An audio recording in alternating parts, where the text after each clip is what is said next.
Good afternoon, everyone. I'm just going to let people get into the room before we kick things off. Give it another second or two.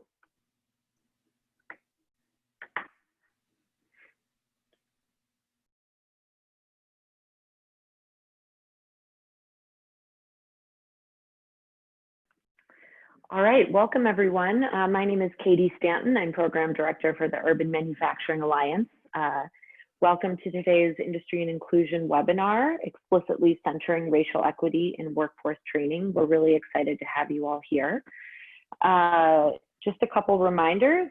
In partnership with the Century Foundation, UMA has launched the Industry and Inclusion cohort, which you'll hear from two of our cohort members today, Manufacturing Renaissance and Jane Addams Resource Corporation. And we're deeply thankful for the Lumina Foundation's support in just managing this cohort and really bringing it to life over the past couple months and for the next couple months. So just while, to get us all situated, I'm sure we're all very familiar with Zoom.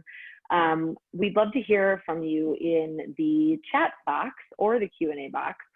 So in the chat box, we'd love to just hear why manufacturing matters to you in your community. If you could put why that's important to you in the chat, we'd love to just connect with you and learn a little bit more. And then feel free to, throughout the time here today, put your questions for the panelists in the Q&A section. We'll be monitoring that and having an open conversation at the end between our presenters. So with that, I'm going to pass it to Dr. Ron Williams, who's the Assistant Professor of Management at Coppin State University, an academic advisor to the Industry and Inclusion cohort, and a UMA board director. He's going to be our facilitator today. So Ron, I'll let you take it away. Thank you, Katie. And I want to welcome everybody to our webinar this afternoon, explicitly centering racial equity in workforce training. And we have with us today leading members of a new national cohort of urban workforce development organizations and convened by, as Katie said, the Century Foundation and the Urban Manufacturing Alliance with support from Lumina. And our goal today is to share vital information about our topic that will hopefully be helpful to you.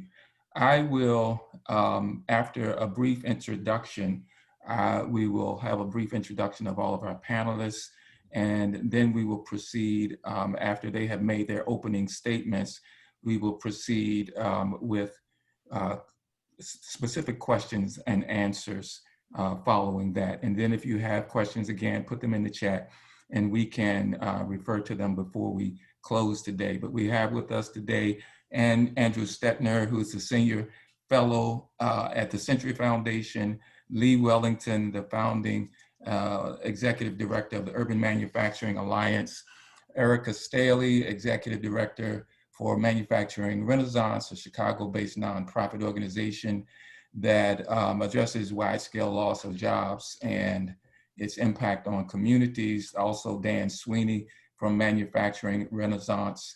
We have with us also Guy Loudon, who's the Executive Vice President, Business and Industry Services at Jane Addams Resource Center, and Bernadine Hawes, Chairwoman of the Delaware Valley Industrial Resource Center.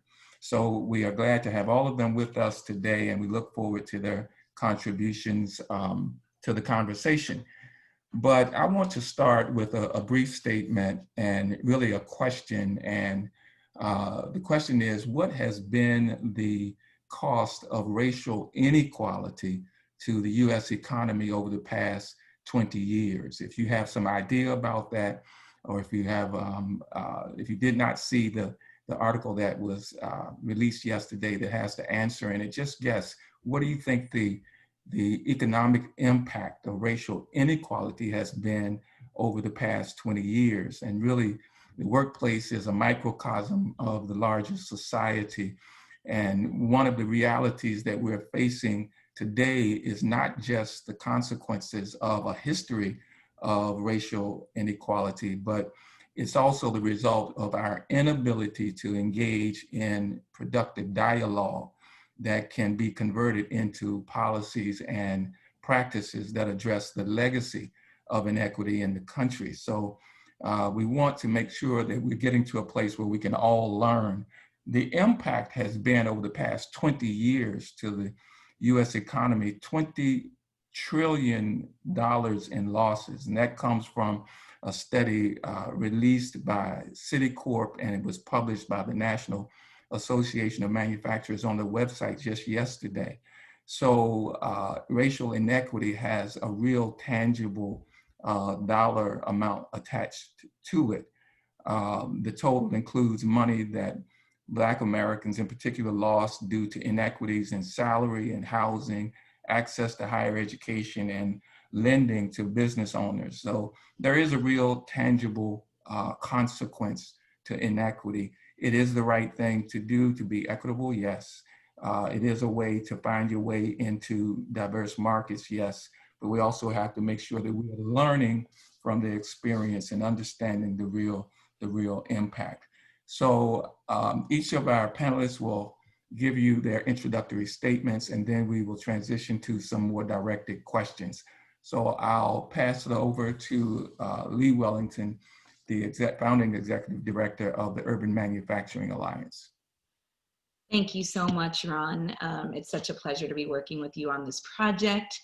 To lead us off, if we could hop to the next slide, I want to just take a moment to acknowledge how much manufacturing has changed in a really short amount of time, just a generation or so.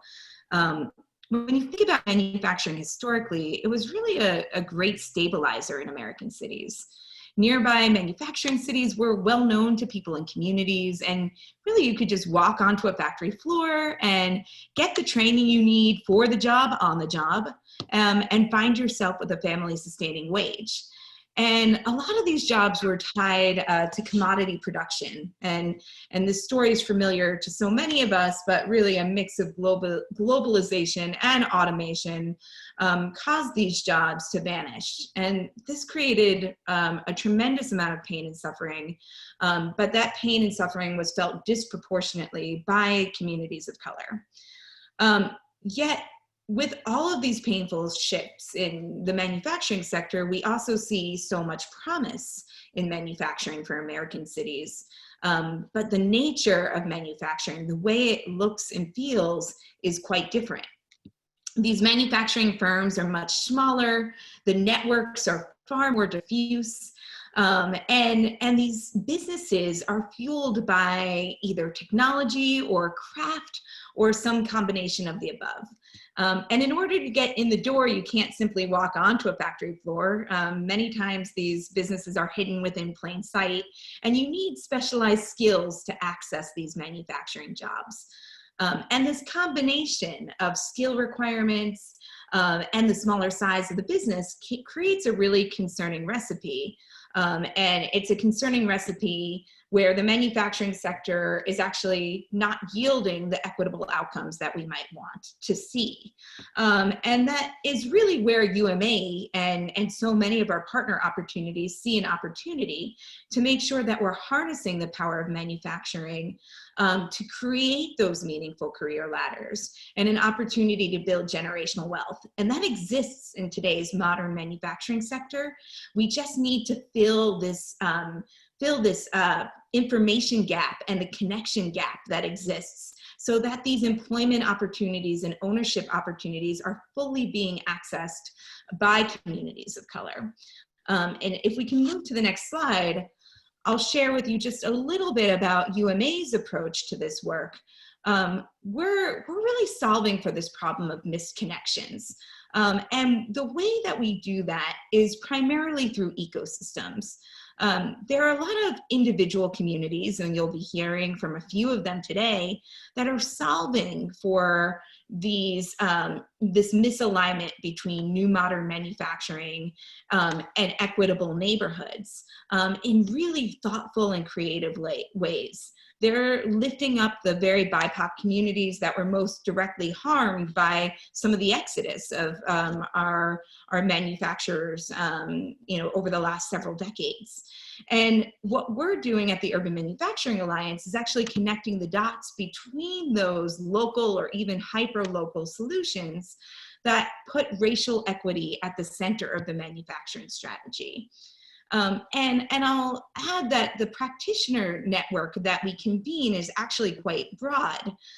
Some of the practitioners in our network are ones that you might suspect, workforce development organizations like the ones on our webinar today that are focused very squarely on supporting manufacturing training and connection to the manufacturing sector. Economic development organizations, city planning organizations, community development financial institutions. These are groups that are very squarely connected to community economic development and manufacturing. But we also engage some more non-traditional partners. Think about arts organizations or community organizations outside of the realm of manufacturing, faith leaders, educators. We're building a collective movement to move towards more equitable neighborhoods through manufacturing. And that ecosystem development work really has informed our approach to policy and research. And just moving to the next slide, I'll share one piece of research that really set the foundation in many ways for the work that we're doing with the Century Foundation around this industry and inclusion cohort that you'll be learning more about today. And that project is called the Equitable Innovation Economies Initiative, which really set out a new vision for the innovation economy that, one, really incorporates manufacturing within our definition of innovation, which is so critical and often missed in economic development strategy. But much like the topic of our webinar today, centers manufacturing within a racial equity imperative. And so in this project that we did with Policy Link and Pratt Center for Community Development, we worked with 4 different urban communities to really think about how to better align their manufacturing priorities with an equity agenda. And we'll be sharing out some of that research after the webinar. But I want to pass it over now to Andy Stetner, who is our partner in so many things, including this industry and inclusion cohort. And he'll share with you some of the foundational research that the Century Foundation and others have done to really pave the way for the creation of this cohort of community embedded workforce providers and the topic of our webinar today. So take it away, Andy. Move to the next slide. So the Century Foundation, we're a national public policy think tank in Washington, D.C., and really are very grateful to the Urban Manufacturing Alliance for helping to co-host this webinar, our moderator, Ron Williams, and the great cohort organizations and advisory board members that have joined us today. Our work in manufacturing is part of our broader work on economic opportunity and equality. We kicked it off with a tour called Highway to America, where we visited heartland cities and met with leaders like Senator Sherrod Brown in Cleveland, and published 9 reports that looked at the fate of communities battered by deindustrialization. And what we found in those talks with stakeholders was that they weren't looking backward with woe, but rather forward with the hope for the future, including advanced manufacturing. These are places like Youngstown, Ohio, which went from America's 50th largest city to having the highest concentration of Black poverty in America. That city, Youngstown, Ohio, now is partnering through a federal investment in additive manufacturing, the America Makes Institute, with a cluster of 3D printing and additive manufacturing jobs that goes through the area and into Pittsburgh. Because of innovations like this, manufacturing is on its way back. From 2010 to 2019, manufacturing added back 1.5 million jobs of the 5 million lost. Before the pandemic, which has still shaved off nearly 500,000 jobs from our factories. And doing that, because of that job growth, and because of the radical aging of the workforce, there's projected to be as many as 2.4 million unfilled job openings over the next 10 years, which kind of really creates the opportunity to connect communities to good paying jobs and start reshaping the sector. We can do the next slide. So I was going to just share with you some findings from a report that we just released just yesterday that talks about this rebirth of manufacturing particularly in the Great Lakes region, where many of the cohort organizations that are joining us today are from. And this promise of rebirth, we're still not there yet. We're still not there because that sting of deindustrialization is still hitting, like that city of Youngstown, which lost a major auto assembly plant to Mexico, and it still stings because that job growth, that was coming back has slowed. Of particular interest for those of us involved in workforce development and equitable economic development, the reality is that while people who hold manufacturing jobs across the country, and in particular in the Great Lakes, they still are paid much more than they are in other industries, especially among the majority of our workforce, which does not have a college credential. The wage advantage has shrunk from $3.75 an hour in 2000 to $2.75 an hour in 2019. And beyond that division, there are real divides in wages and benefits for union and non-union workers, frontline and skilled trades workers, and that have major equity implications. And as you see in this chart, there have been years where Black workers in particular, more so than Hispanic workers, benefit even more from manufacturing jobs, but this advantage is fragile to economic and social conditions. Thus, as we're trying to address the skills gap and the workforce needs of manufacturers, we must bring the equity lens forward. An equity lens that provides the path to the best jobs for the communities that need them the most, and really partnering with those companies to help shape their practices and thus adopt high road and inclusive employment and corporate practices. Go to the next slide. So that's what we're trying to do with this cohort here today. All of our work in manufacturing has found that the best solutions for manufacturing's future and for equity are being developed locally. So we issued a national call and assembled a cohort of 8 leading organizations who are putting racial equity and inclusion at the center of their workforce development work.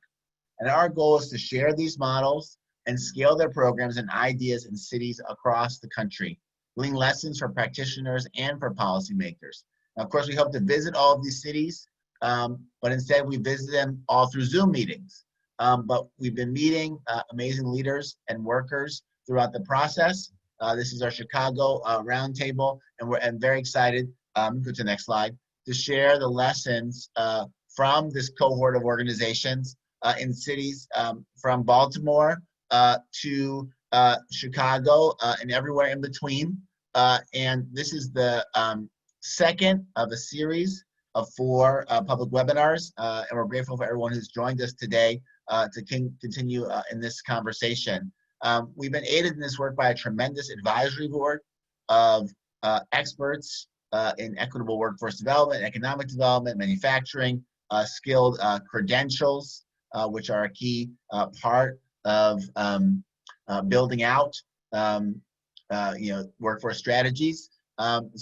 With that, I'm going to turn it over to Bernadine, who's on our advisory board from the Philadelphia area, to talk a little bit about her perspectives on industry and inclusion.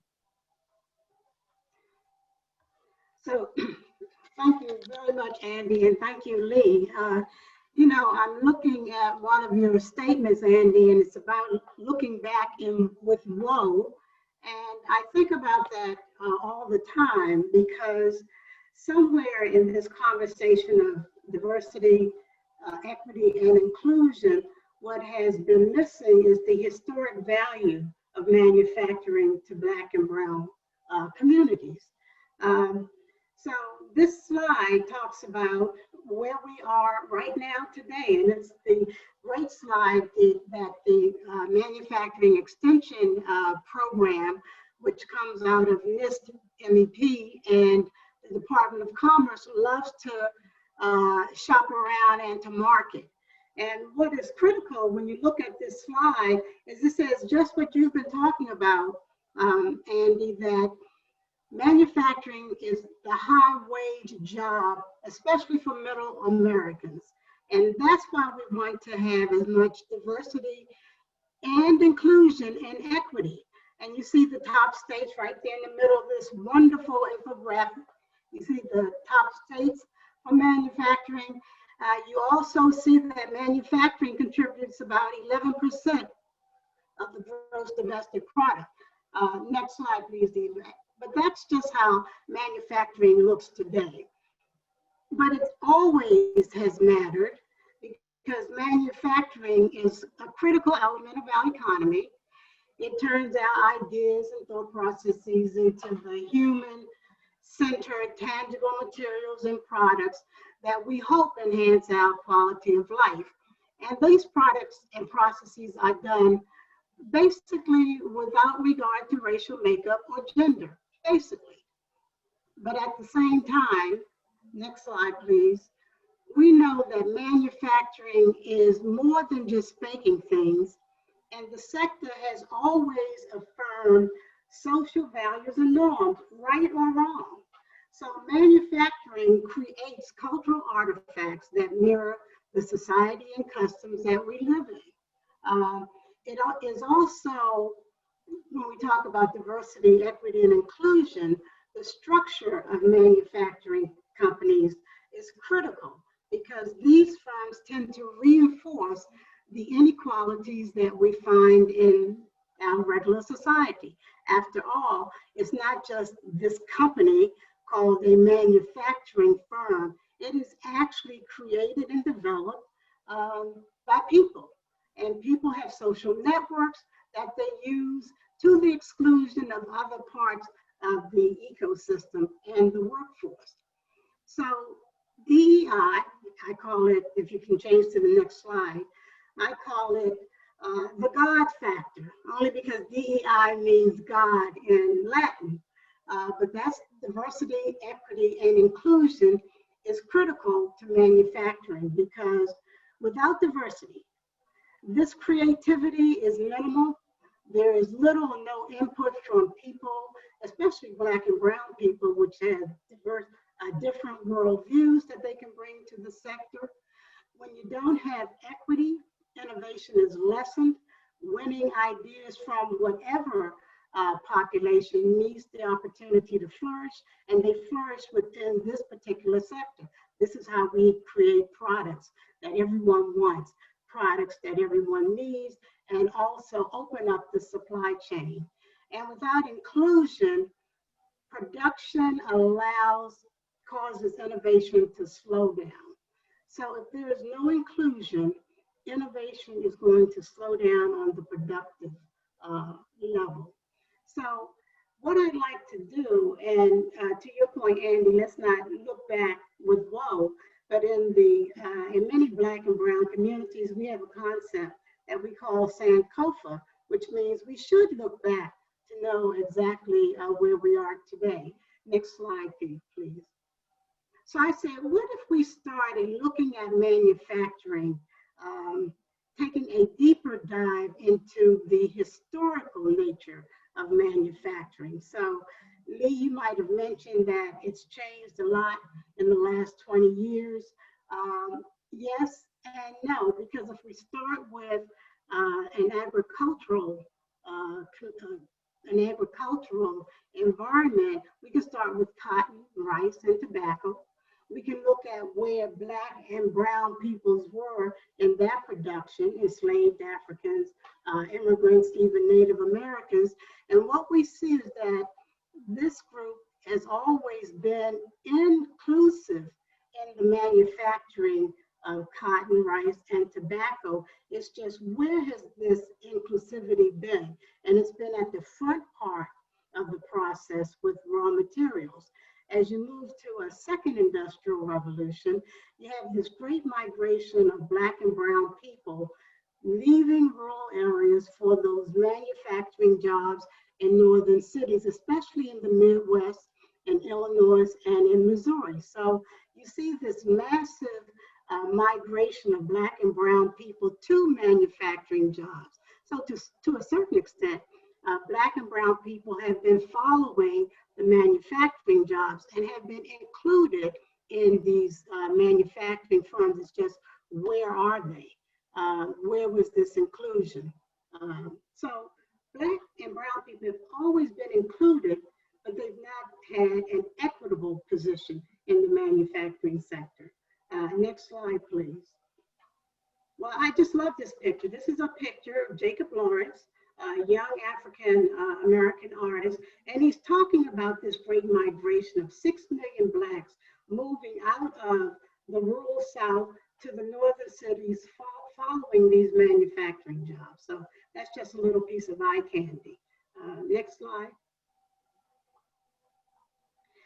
As we move out of this second revolution to this third industrial revolution, where we now have the intersection of technology, computer technology and other technologies as a foundation for advanced manufacturing. We're not in advanced manufacturing yet. This is where we're seeing a manufacturing schism. The second revolution needing as much labor, Black and brown people moving up to create that labor pool, but there's no equity. We get this schism in manufacturing in this revolution, at the third revolution, the intersection of technology with process, and clearly we're seeing more of a manufacturing schism with what we call Industry 4.0, with the emphasis on advanced manufacturing technologies. Manufacturing is finding itself competing between the third and this Industry 4.0 with skills that are available but being moved to other parts of the sector. Maybe it's in banking, maybe it's in real estate. So manufacturing is now competing with other sectors, hence the slack and shallowness of the workforce if we don't pay attention and fine tune what we want from this sector. With that, I am going to actually pass it over to Guy.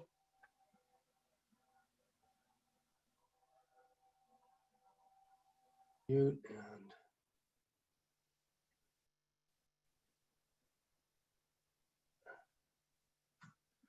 so can you all see and hear me?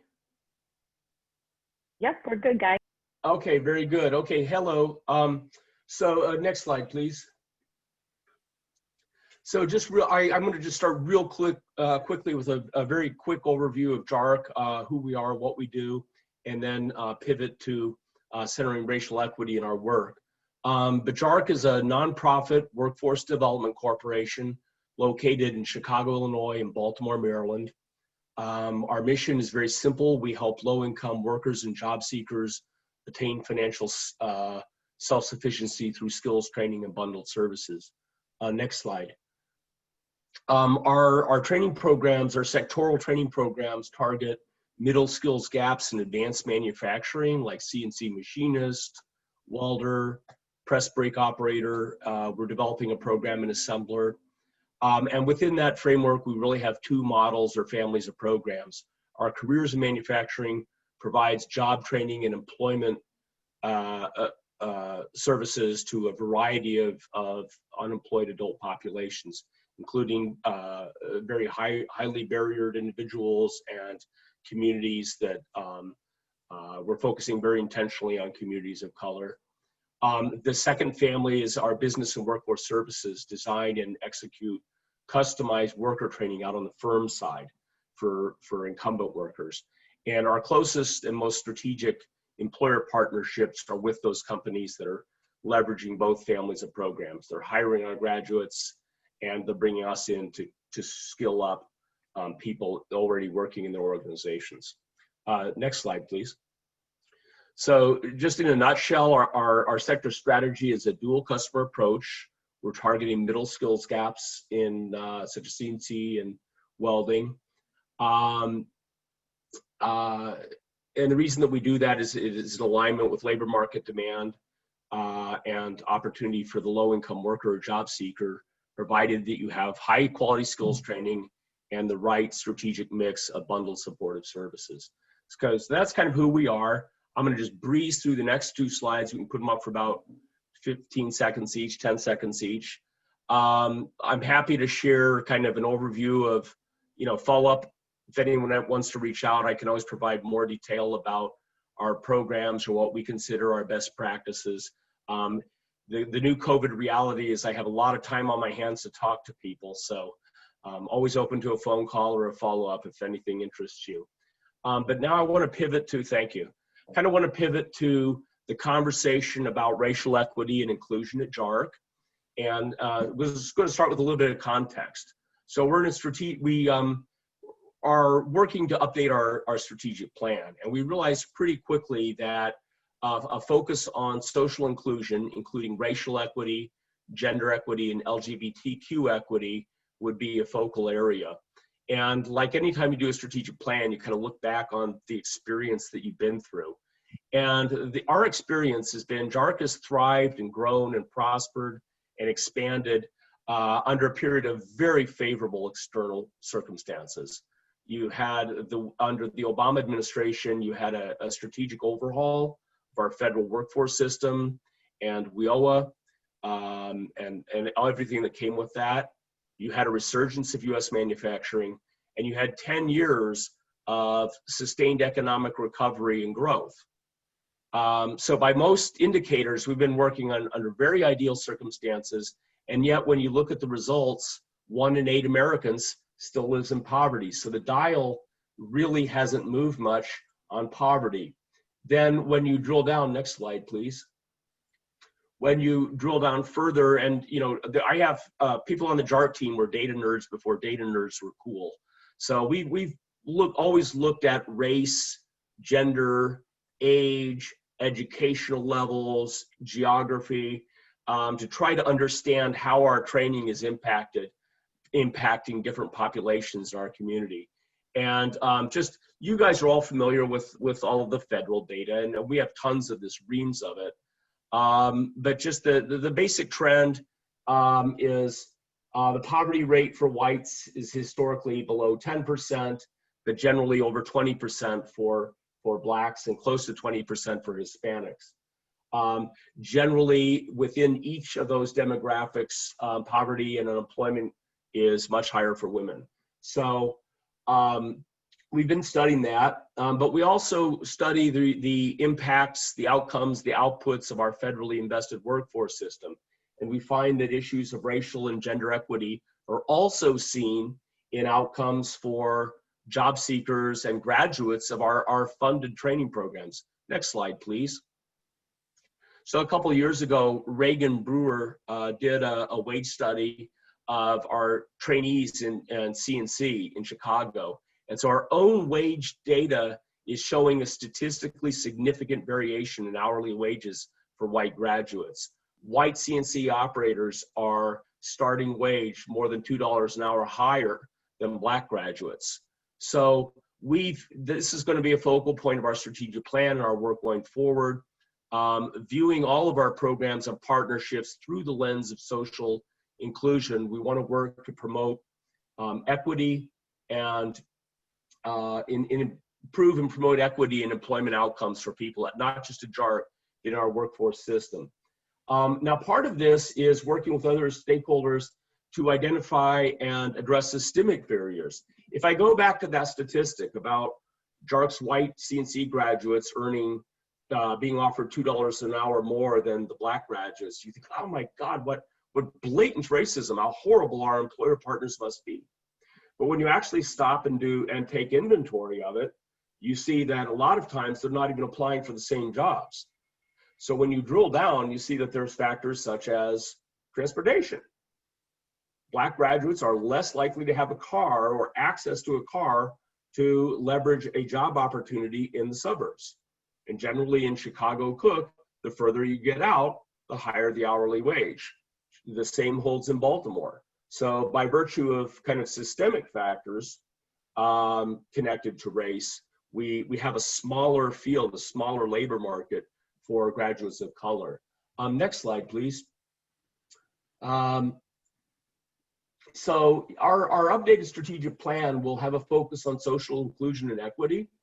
And it's we're thinking of it as an overlay, though, that will also align with and support all of the other component initiatives in the plan. Our focus on data, our building out our 2-generation strategies, and our updated policy advocacy agenda. Next slide, please. So when you talk about centering racial equity at JARC, these are just bullet points, and each of the bullet points has 100 bullet points inside them. Because when you get serious and mobilizing the organization around centering racial equity, it's going to impact on every aspect of the agency and its work. So just kind of high-level buckets. One, working on our own diversity. Our staff, our board is actually pretty far ahead of the game, already pretty diverse, and we feel good about it. Yet we still maintain that the racial diversity is the highest priority for our board recruitment and development. We want to stay with that momentum. With our management team, we need drastically to improve the diversity of our management and leadership team. So we've adopted policies to help make that happen, as well as staff. We want our organization to mirror the communities that we want to be intentional about serving. The kind of aligned with that is we've been working with Race Matters Institute to do racial equity and inclusion training at JARC. So it's kind of doing an internal 360 of our own processes and our own cultures, and creating a place where Black and Latino team members can come forward and say, hey, you know, I don't feel good about the way this has been presented or the opportunities, et cetera. Impacting every aspect of program design. And I've been given a cue to speed up a little bit, so I'm going to focus on program design. For example, in Baltimore, we had the Associated Black Charities take a look at our training manual for trainees. A big takeaway is we have this disciplinary policy, and in a community that's really still smarting from the trauma of Freddie Gray and police brutality, to have this kind of emphasis on discipline, we still need to set and maintain these standards, but why not accountability?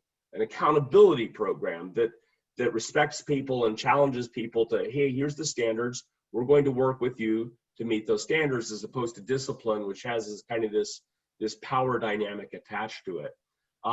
The other thing I'd say about program design is really doubling down and tripling down on our partnerships and our strategies to provide a rich array of bundled services that allow us to be very intentional about barrier removal. So if we really want to be serious about closing the racial equity gap and allowing equality of participation and outcome, it means things like Fathers, Families, Healthy Communities, Chicago Women in the Trades, Chicago Cabrini Green Legal Association, legal aid.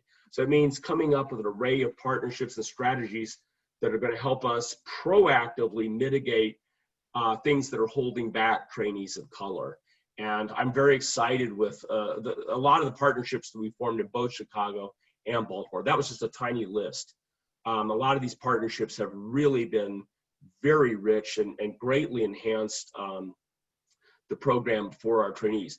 The final thing, and I'm probably coming up on out of time, but this is absolutely pivotal to centering racial equity at JARC, is our partnerships.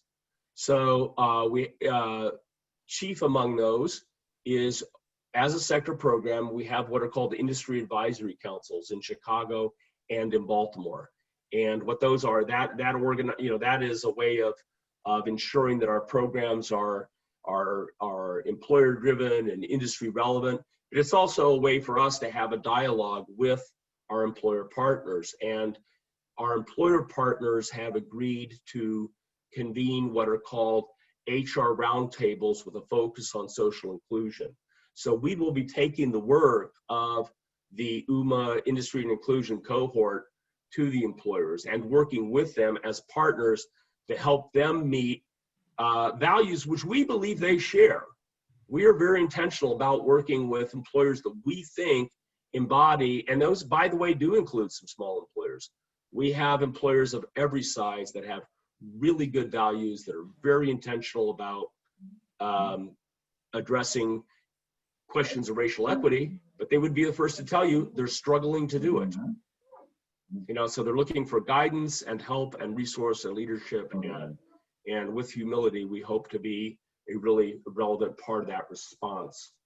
And then I think that I should tie off there. I can, this slide here, by the way, is just kind of the aspects of centering REI work at JARC, but there are lots of good stories and examples I can give you of what we've learned and what we've come up against in making this the focal point of our new strategic plan. Oh, and finishing up, I passed the baton on to Dan and Erica, who, by the way, are on that list of partners who are excellent in terms of helping and providing leadership in the racial equity space.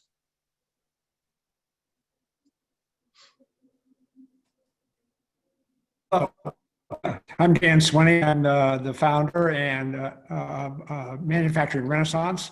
It's an organization that's been for the last 38 years, engaging the crisis in manufacturing and its impact on communities and looking for solutions. And today, the way I wanted to describe to you, like, quickly our learning curve and how we came to the view that we have to link the issue of equity to the issue of a new vision of development, because without that, we have equity in a sinking ship like the Titanic. In terms of my background, I was a machinist for 13 years and a union leader on the west side of Chicago. And in 1983, my company, Taylor Forge, closed. It was one of 3,000 manufacturing companies that closed in the 1980s. And I was one of the 150,000 workers who lost their jobs in that same period of time. And this crisis in manufacturing in Chicago, and it was repeated across the country, disproportionately affected the black and brown communities. And at that point, many people had the perspective that maybe manufacturing was dead, or maybe could we sustain a manufacturing economy in competition with China or Mexico or elsewhere. And so I founded Manufacturing Renaissance with the objective of answering that question. I really didn't know the answer whether manufacturing was viable or not, and I needed to find out. And so for the 15 years, the organization spent its time looking at companies in crisis, companies that had announced a plan to close or had evidence or early warning symptoms of a company in crisis. And after, with lots of stories, of course, we saw some companies that should close. But after looking at really hundreds of companies, both large companies and small companies, we came to the conclusion that probably 80% of what we lost could have been saved. If labor, manufacturers, government, community-based organizations, had been more proactive. And what we were facing as a society was a manufacturing sector that was being dismantled by the same people who had led the sector for many years. For decades, American manufacturing had been led by people who were looking for private accumulation of wealth, but found that they could make a high return in the manufacturing sector. In the late 1970s and early 1980s, they realized they could make more money in other sectors with the ability of new technologies. And so they began to dismantle our manufacturing sector. So we think, we lost thousands and thousands of jobs due to the influence of Wall Street and owners who were seeking the highest return in the shortest amount of time. We also had a problem of passive government that got out of the way of the private sector rather than defending and developing our productive sector. So what we came to the conclusion is that we needed, first of all, that manufacturing is viable. It's far from dead. It can be the foundation of building a sustainable society. But we realized that we need to have, in fact, a vision for manufacturing that's anchored in a new vision of development, a vision of development that's focused on sustainable development, that is economically and socially and environmentally sustainable and restorative. And, and we look to, documents like by the United Nations on its statement on sustainability, and then we share those visions that we need to focus our work in manufacturing with our purpose anchored in ending poverty. Oh, the next slide, please, right. Sorry. Anyhow, so we focused on, that we think the manufacturing sector and those who drive it at all levels need to be driven by a commitment to sustainability and ending poverty, providing quality education, providing decent work and economic growth, promoting industrial innovation, and obviously, lowering the inequality that exists in the sector. And what we recognize is that you can't have meaningful equity without a new vision of development. Equity in the Titanic is not what we're looking for. We're looking for equity in a system that's growing and developing. And what we also realized as an organization is that we needed to have not only that larger vision, but we also had to have programmatic prototypes. In other words, programs that affected and reflected this new vision in key aspects of our society. And so that's what our organization, Manufacturing Renaissance, has been working on for the last really 15 or 20 years. And these programs are, in general, our programs, first of all, in education. We have what we call our career pathway services. And if you don't have, thank you for the change in slide, because if we don't have a real first of all, in manufacturing has now shifted from relatively low skilled work or middle skilled work to high skilled work to advanced manufacturing. And if we don't have a huge investment in education, Black and brown communities will be left behind and will be excluded from the growth of manufacturing, no matter how large it is. And so we believe, first of all, there has to be a huge investment in education. It has to be education not only in aspects of production, which also dominates the discussion, workforce development, embrace engineering, product development, management, and ownership, because we need to train the next generation of leaders in all aspects of manufacturing if we're going to build, in fact, a viable, vibrant manufacturing sector. So we have programs, we have an in-school program called Manufacturing Connect. We have the Young Manufacturers Association, which is working with young adults aged 18 to 29. We have an apprenticeship for advanced manufacturing, which trains teachers in advanced manufacturing, because without teachers and instructors, we can't have scale. And so that's one area, a critical area of our work. The other aspect of our work is industrial retention. We have an early warning system that we're launching and we've worked on over the years to identify problems in companies when there's still problems and can be, and aren't a crisis. So we're looking at, and one of those problems that companies faces is aging owners without a parent successor. So we have a company that engages in that process of linking those kinds of companies with Black and Latino entrepreneurs and with employees with the purpose of ownership. And that's true equity and development. Another area of our prototype is promoting economic development. And with the combination programs I've described, we're now in the process of negotiating Chicago to create the West Side Advanced Manufacturing Park, which will be our ambition to attract companies to come into the inner city, embracing advanced manufacturing, and really with the purpose of building that community, not with the purpose of simply having a source of for investors to make a lot of money with providing collateral benefits for community residents.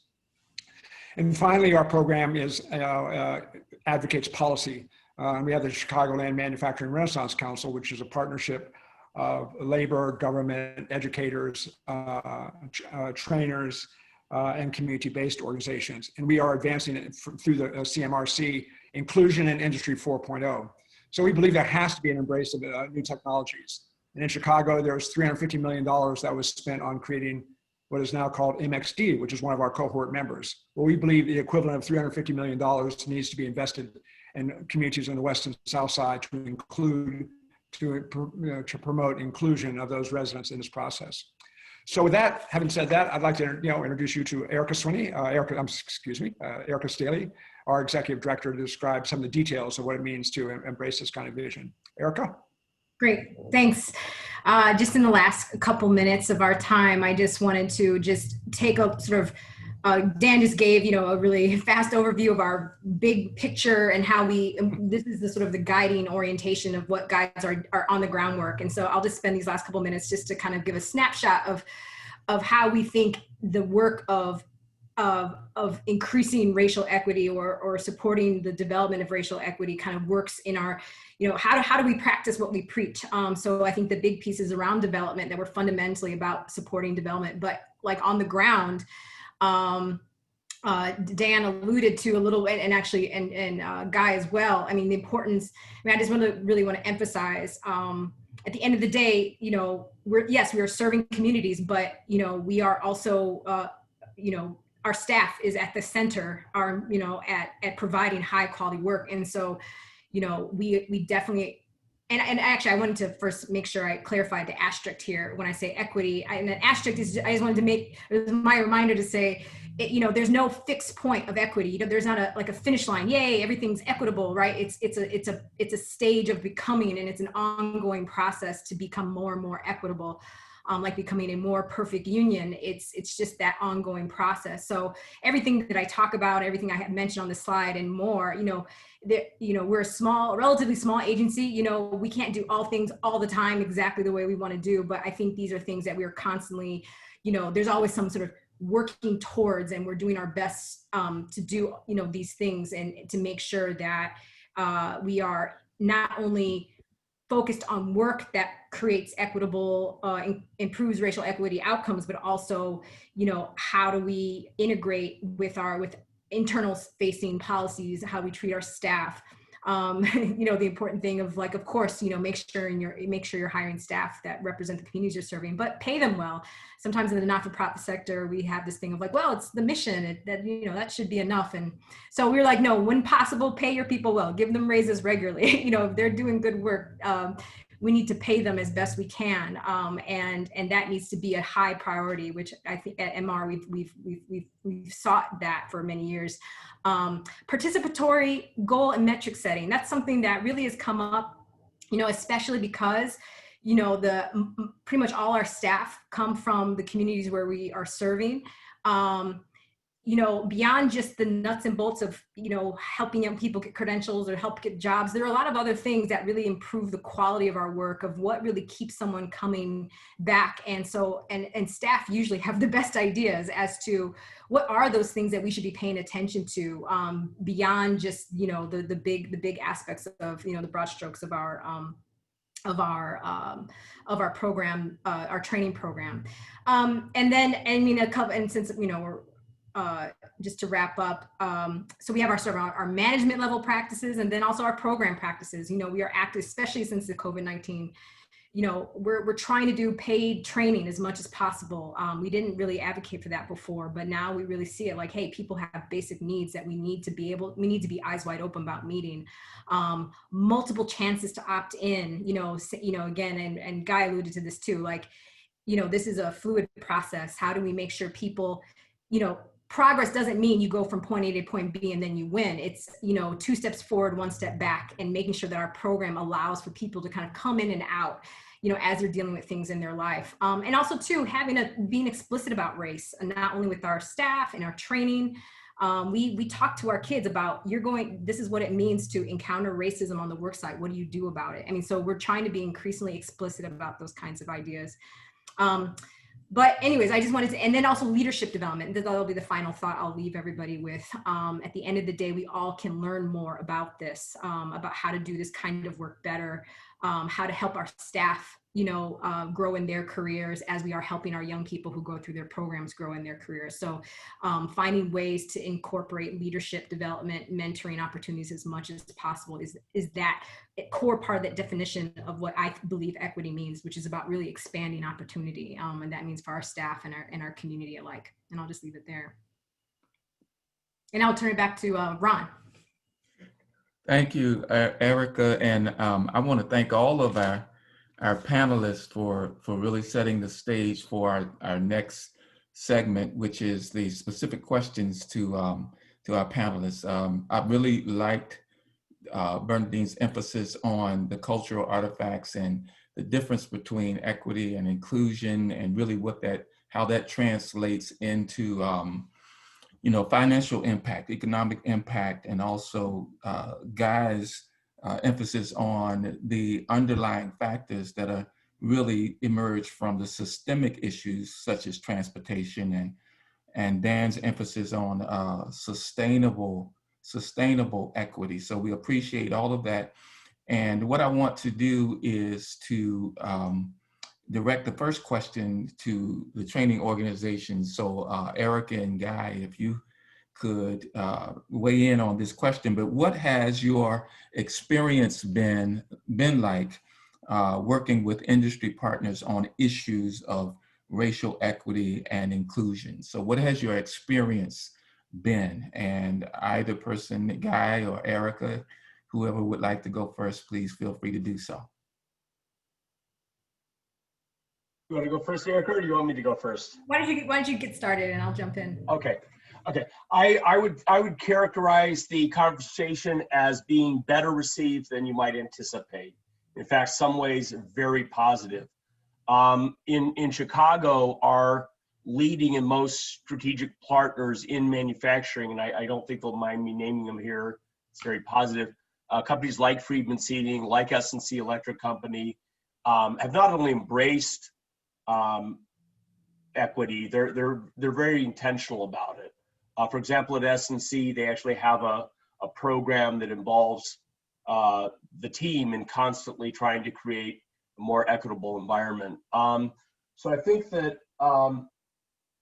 and in Baltimore, I have stories that are just very moving stories of people's imperfect attempts to provide a more equitable company and workplace. That said, to be very candid, most of our employer partners are struggling to successfully, model the values that they have. One of the best events I've been at on this question was actually organized by Dan and Eric about 5 years ago. There was a panel of employer partners that were generous and brave enough to come before the room and say, look, we are all in on racial equity, and we are really struggling to get there. So a lot of our employer partners, particularly the smaller and medium companies, they lack some of the resources and sophistication to really move the dial in a way that's consistent with values that we hold in common with them. So I think one of the things I would really urge people to do is not kind of other the employer community all the time, and just, really understand that most of the forward-looking sustainable companies on some level understand the need for equity and inclusion, and they want to get there. But they won't get there if we soft soap everything. We have to be candid and give them critical feedback when they need that. But we also have to be constructive and provide them with not just be scolds, provide them with resources and strategies to get there. Sorry. I'm sorry. So the same skill that is necessary for persons who are entering the workforce, which is learning, that's the most critical skill, is the same skill that's necessary for the employer community, the organizations. They must have learning organizations that are willing to continuously get better at this. What about you, Erica? Yeah, I would say, we definitely share very similar experiences to what Guy just described. And I think I would just add to that, it's tricky, right? Because, not just with the constraints of being a not-for-profit, and you get grants with very specific goals attached to them. Our goal, that we're not funded to train companies necessarily how to be better in equity, or how to be better. And so the challenge is just sort of time in the day, right? And we deal with things as they come up. But that would be one thing I would put forth in, a policy agenda, or if there are funders who are, listening, of saying, yeah, we do need to invest particular time and effort to how do we help companies be better at this. So we address things sort of starting from an informal place, just responding to the needs of a particular individual who might be at a particular company, and then we kind of troubleshoot. But it needs to be bigger than that. And frankly, it's not just the employers, but also even the schools that we work with. There are equity issues across the landscape. And so the more we're all talking about it, the more we all, the faster I think we can start to really change the practices and the culture around these kinds of issues. Also, Dan and then Guy, if you would. I think the other factor is that we need to, first of all, raise the standards of our own work to meet the standards of what companies need in terms of competing in a global economy and advanced manufacturing. When we first started our work 20 years ago in education, generally manufacturers had a very cynical view of the role of the public sector because of their experiences with Chicago public schools and city colleges and the low standards that existed in most vocational programs. Once we really accelerated and raised the standard of our work to meet really the needs of advanced manufacturing, embracing NIMS and advanced credentials and so on and so forth, we were then able to successfully attract companies. So we had over 140 companies invest in public education on the west side of Chicago because we were meeting their needs. So I think it's there's twofold. We need to have change and innovation on both sides of the equation to be successful. And that's what it means to be representing a new vision of development. That we're not looking just to reproduce what existed in the past. We're looking to reproduce something new. And in that situation, we want our residents, our constituency on both sides, both with companies and within communities, to be reaching the highest possible standard in the global economy. Thank you, Dan. And Guy, go ahead. But also, what about your other partners, your educational partners, your governmental partners, and other nonprofits? If you could address those as well, Guy. Okay. So just real quickly, I thought of a real quick way to kind of explain where a lot of the employers are at. Good values and intentions, but often they're still at that surface level of not understanding the difference between equality and equity. So a lot of them are still at the level of, I just need to be clearer about my policy, and not really understanding, like, this isn't a matter of level playing field if half the people aren't even on the field. So I think that's just a quick way of tying it back to the earlier presentation. And it's just about diversity, which is sometimes, I think equity, often gets conflated with diversity, which is a different thing. Diversity is on the way to equity, but it's not the same thing. Absolutely. So we have really wonderful and supportive relationships with government in both Illinois and in Maryland. In Chicago, we are very well supported by the Chicago Cook Workforce Partnership. One of their strengths, I believe, is that they have embraced sector models. So they take the long view, and they are interested in investing in, the more expensive, this is expensive training and supportive services. And they've also really embraced the best practice that supportive services are a vital part of workforce development.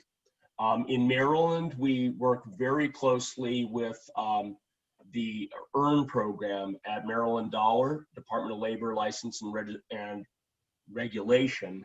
And they have a really wonderful program that it has to be sector driven, it has to be industry specific, it must be developed with industry partnerships.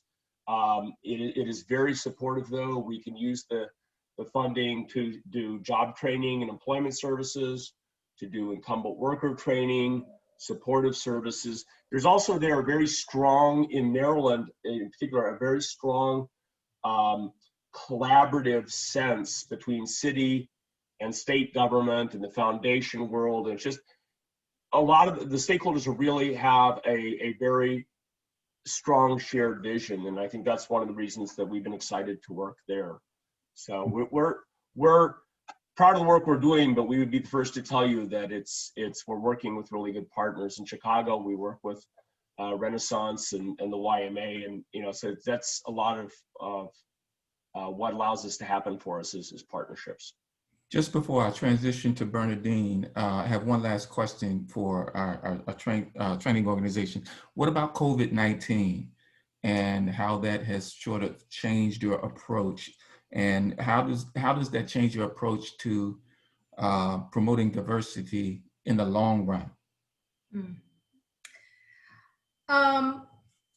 So we're still learning. The answer to that question is still in process. But in the immediate 6 months that we've been now dealing with this and adjusting and changing as we go, I've definitely gotten a new appreciation for the importance of having the flexibility to provide more direct financial assistance to before this year, I was kind of on the fence with paid training stipends, for example. And I was like, oh yeah, that's kind of a nice to have, but not necessarily a need to have. Now I'm like, it's a need to have, it's, and having the flex, even though we might focus on this group of 12 trainees or that group of 10 trainees and this cohort or that cohort, but just having the flexibility, and this is not necessarily always possible, but moving forward, I'm going to be a lot more prioritizing having that funds that I can use, that the team can use to really provide that extra direct assistance. We do, of course,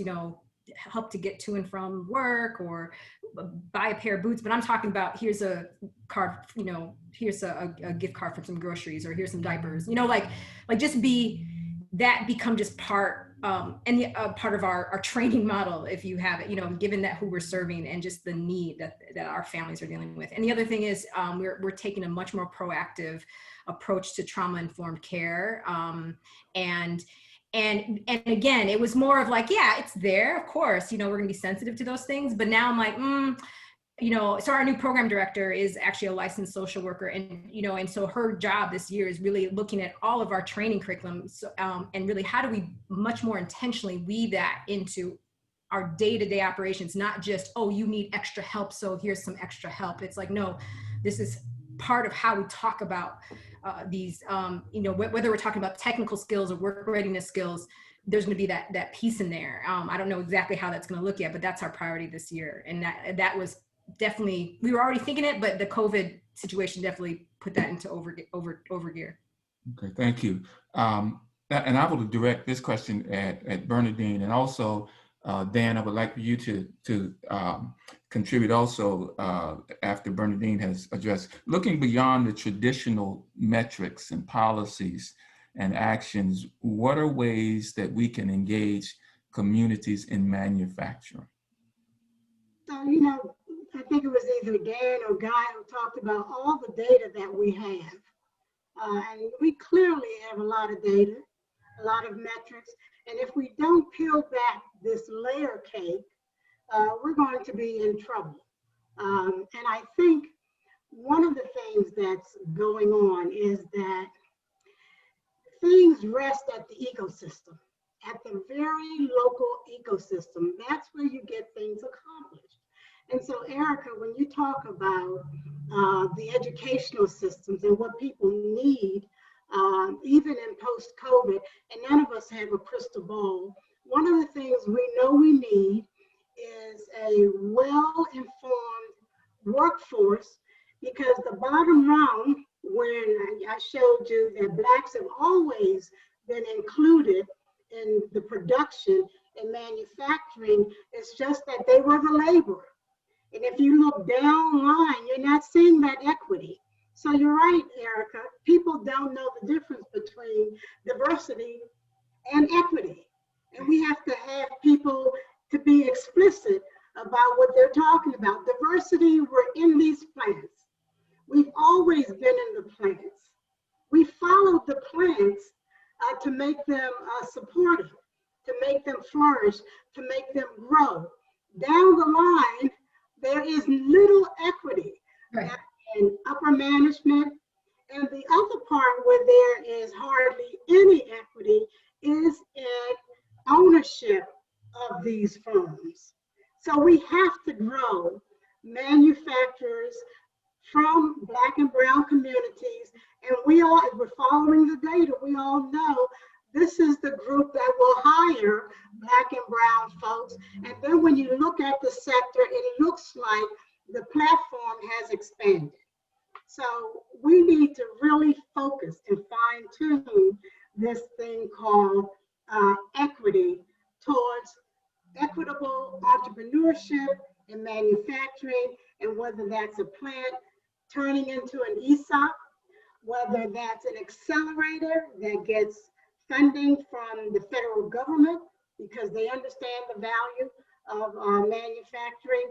We really need to look at the entire landscape of manufacturing, from the NIST MEPs of the world. Yeah. And Erica, you're right. You're not paid to fund and manage and grow manufacturers. MEP centers, which are also nonprofit, let's not be confused, they play in the same space, are responsible for growing this sector. And they've done, in terms of equity and inclusion, they've done a lousy job. Thank you. Dan, what about metrics and traditional metrics and policies and actions? How do we address that moving forward? Well, I think the metrics is, we're talking about if there's going to be a change in our communities, it's going to be because we're going to change the vision of development and towards how do we have our communities be directly involved in the creation of wealth, and manufacturing is the means to do that in the global economy. And so the first thing we need to do is recognize, that is the only sector, not services, not retail, that can provide a foundation for broad-based middle class and communities that we represent. Second of all, we need programs that represent that new vision. In other words, a vision of, as Bernadine talked about, a vision of ownership of companies by Black and Latino entrepreneurs. Right now in Illinois, 1% of manufacturing companies are owned by people of color. 99% are owned by whites. At the same time, you have small companies closing because they don't have an owner, a successor in the family to take over the business. That equation needs to change. And our metrics going forward needs what is the percentage of ownership of manufacturing companies that are owned by Blacks and Latino entrepreneurs as well as employees. And that number needs to dramatically increase.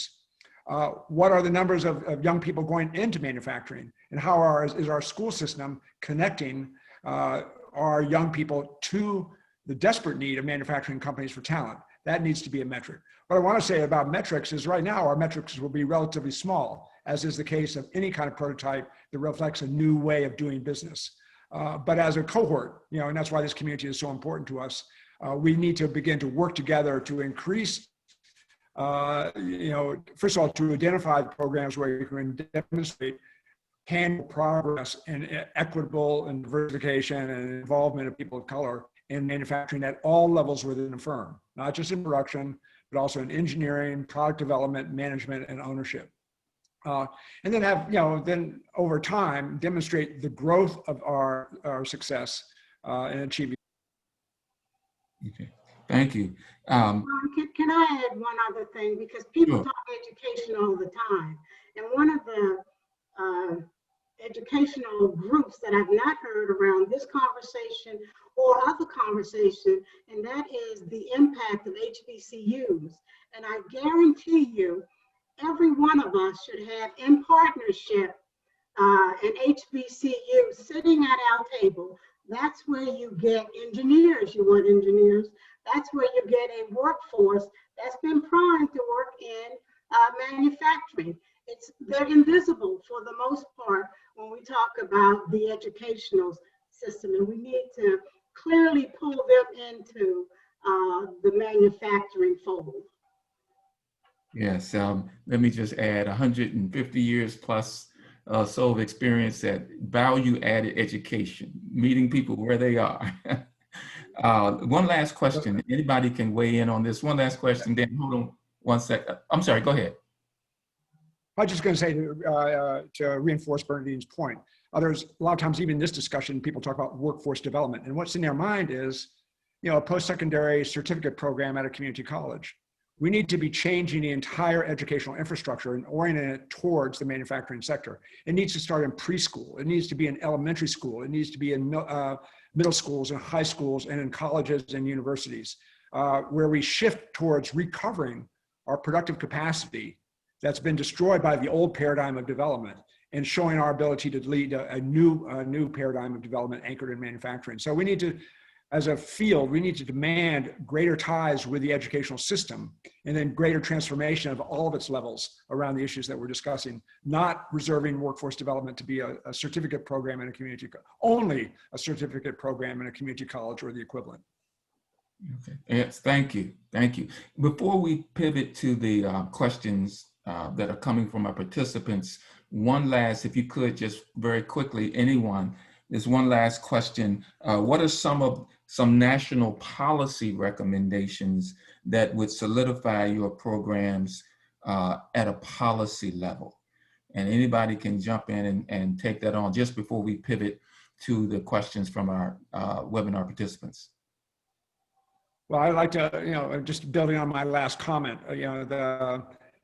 I think one major policy initiative should be to relink our education system in general to the manufacturing sector. In other words, to rebuild our vocational education programs and our education programs at all levels within education. Recently, 5 or 6 years ago, we benefited from a program in the Department of Labor called Youth College and Career Connect. And it was a program that funded us for $2.7 million to develop what we called Austin Polytech, and it was a unique program. And it was very successful. It was the program that gave rise to the work that we're talking about today. And it was a successful pilot, and that kind of program of funding public education initiatives linked to manufacturing to be expanded on a massive level throughout this country should be a major policy initiative of the Biden administration.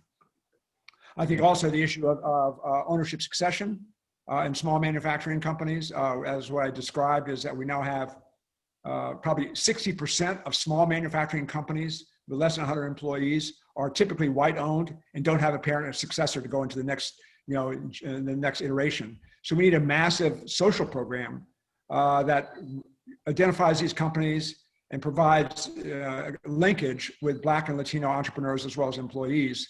And again, that is linked to and encompasses an educational program to make sure that these companies have the talent they need to be successful in the global economy. So those two initiatives, I think, could really deeply enhance our work. Thank you. One last comment, Guy, I saw your hand, and then we'll take questions from the participants. You're on mute. Yeah, you're on mute. Good.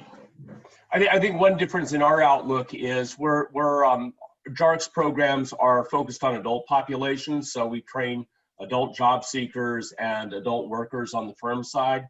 So we are for the most part dealing with the casualties of public education, our public school system, and a lot of our trainees, they really don't have an interest in going to college. They actually do want high quality skills training and the services they need to connect with a good occupation and career path. So one of the things I kind of push back a little bit is the idea that it all needs to go through the colleges or the public education system. I think that a lot of the best practice skills training occurs outside of that loop, and we need to make sure that it has sustainable funding. So JARC is always, as we update our policy agenda, will continue to be very vigilant about defending and scaling WIOA and the SNAP E&T program and other good workforce development programs. That said, if we're talking about centering racial equity, our policy agenda is updated by putting that at the forefront of our narrative. So for example, within the WIOA system, for years, the federal government has continued to over-prioritize the training of dislocated workers at the expense of the more barriered and challenged, what they call adult population. So WIOA funding historically, the main adult funding streams are 1A and 1D. 1A refers to what, I think in government parlance would be chronically unemployed and underskilled and harder to place, barriered. Whereas 1D are people that might have been laid off and, they need a little bit lower touch services and back into a job. But I would argue that looking back on 10 years of, prior to COVID, 10 years of economic recovery and unemployment shrinking to below 4%, it is racist, in fact, for our federal government to continue to say, well, half of the funding should go to the 1D population and half should go to 1A. We're always being told that when times are good, we'll pivot to the most barriered and underserved communities and households. That day never comes. So I think that we need to be putting racial equity at not only advocating to scale and sustain WIOA, but putting racial equity at the center of how the formula ought to be. Thank you. I know we have a lot of folks who want to ask us questions, but as the former chair of the National Advisory Board for NIST MEP, if I could make one point, and that is the MEP, which is responsible for manufacturing throughout the country, 50 centers, one in each state, and and Puerto Rico. 7 metrics. Each center has to show that they're performing well.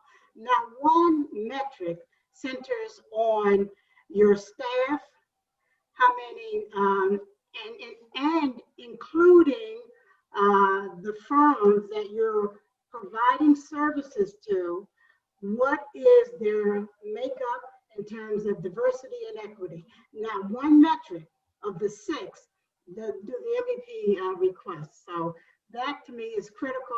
That would be a change in policy so we can see once and for all, what does this manufacturing sector look like in terms of inclusion and equity? Because the government that has $140 million coming to it each year is now asking the manufacturing sector, the manufacturers themselves, to tell us what you look like.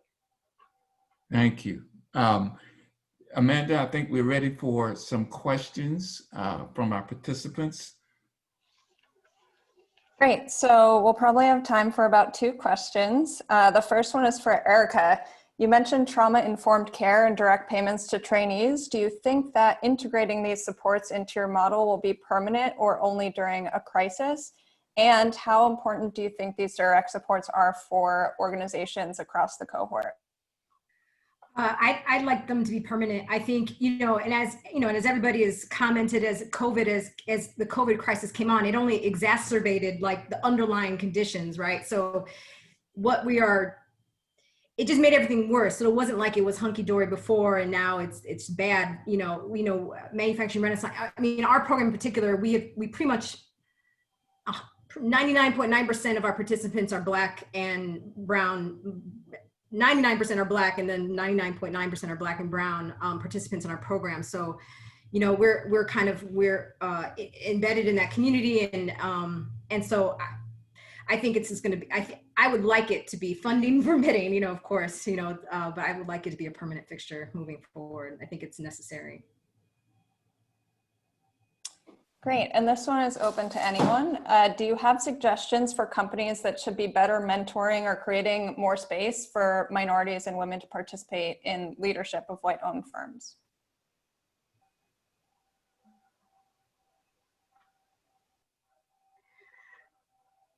So I would say that many companies are moving to an ESOP model. They're making little capitalists, as they say. And many of those companies have plenty of Black and brown folks who they can't raise to necessarily management, but they can be clearly owners of the business. So that's what we're seeing in many manufacturing firms, especially those when you get to generation 3 that will not want to be in dad or granddad's firm. They want to do something else. Then the wise manufacturer, the smart manufacturer owner is looking to turn that company into an ESOP to keep it in the community, to clearly keep the jobs coming, to make it more sustainable, make it more diverse and equitable. I think we may have time for perhaps maybe one additional question. Amanda, if you have Yeah, one. if no one else has anything to add on that one. One last question. It's been mentioned in passing, but if anyone has comments on the role of unions, the role that unions do play in ensuring racial equity in workforce development or in the sector more broadly.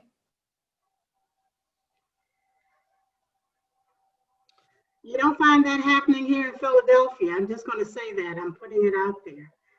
Unions are the barrier to jobs in the manufacturing sector, in the trades. So now what we have to do, because they're so formidable, is look at what anchors the manufacturing sector. And it's not the unions, at least not here in Philadelphia. Let me offer just a clarifying view. I mean, a lot of times people confuse the issue of labor in manufacturing and labor in the building trades. And unions in manufacturing have been the defenders of equal rights in, like the UAW, the steel workers, and those unions, represent workers in the plant and then provide a basis for people to grieve against discrimination by management and so on and so forth. So I think the industrial unions have, and actually industrial unions have been very much part of the discussion about, closing the skills gap and, and so on and so forth. I think in the building trades, there's another issue where building trades are the hiring halls, and many times have been legitimately seen as being guided by discriminatory practices. So I think unions generally represent workers' interests. And of course, there's good, bad, and indifferent unions. I mean, just like every other section. But I think overall, they're a positive force in this discussion. And they should be in an alliance. In fact, one of our relationships in Chicago, which is very important, is our relationship with the Chicago Teachers Union.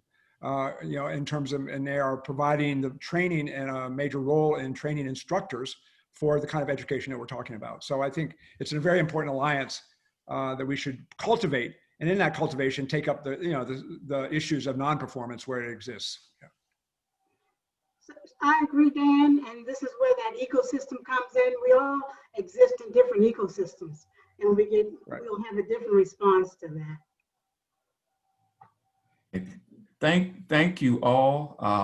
This has been a very rich exchange and dialogue. I want to thank the Century Foundation and Urban Manufacturing Alliance and support of Lumina supporting this kind of activity.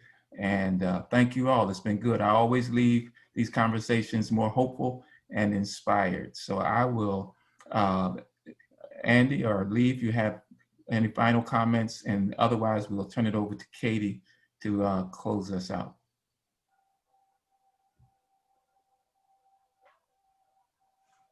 Andy, you're muted right now. Nothing additional to add, but it's really great appreciation for the candor and honesty, and we will get to some of the questions that we were not able to get to. We'll certainly follow up with the the questioners. Thanks, Lee. Did you want to say anything before I close this out? Okay, great. Well, thank you to all of our panelists and to Ron for moderating, Bernadine, Erica, Dan, Lee, and Andy, Guy. Really appreciate all your time and obviously your dedication not only to the cohort, but to racial equity and embedding that really in all levels of your programs. That's really what I took away from this today. I think it's something that should be looked at both as models for other people. So we're excited to share this out. We'll be sharing the recording, the presentations. There was a number of links shared in the chat. We'll do that as well. And I just want to say thanks once again. So we'll end a couple minutes early and really thank everyone for your time. Have a good rest of your afternoon. Thanks, everyone. Thank you.